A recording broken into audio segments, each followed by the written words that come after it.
hapa nimekaa hapa tu. Action. Sikia. Ni maisha hujazoea tu.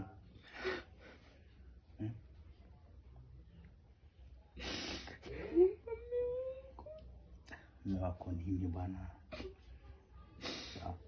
Isitoshe tupo chumbani kwake.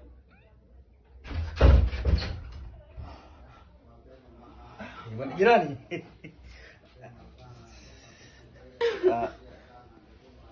Yaani kwanza samahani nimeingia tu bila taarifa, lakini kiukweli kwamba nipo nje nikasikia kelele.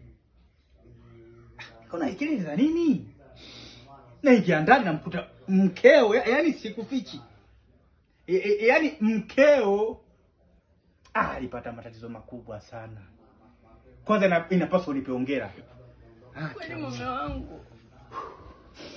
Sasa umshukuru sana. Sana. Hali mbaya. Sana ndugu yangu sana. Bila wewe mimi ningekuwa hai. Sana. Yaani mke wangu umekuta tatizo gani mpaka la kumuita jirani tena kwenye chumba changu? Alafu isitoshe yuko kidali wazi.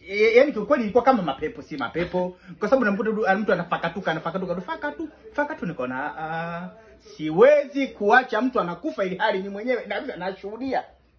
Nikamukoa. Kweli kabisa. Sasa huyu hapa inatakiwa apepewe. Basi nashukuru jirani. Unaweza tukaondoka. Nashukuru sana kwa ima wako. Unaweza tukaondoka. Pole sana mke wangu. Amina jirani. Mume wangu naomba nisamehe kwa Usijali jirani, usijali. Jirani, naomba uondoke. Shukrani jirani. Nishafika mwenyewe. Utapona jirani? Kwa mke wangu umepata shida sana eh? Sasa hii tena vipi? Hisi ya kwako? Hapana, sio ya kwangu. Mimi ya kwangu nimevaa.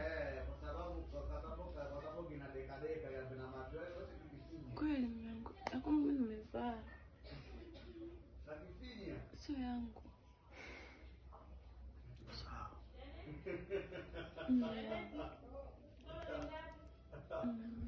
Usijali, haina shida. Sio ya kwangu.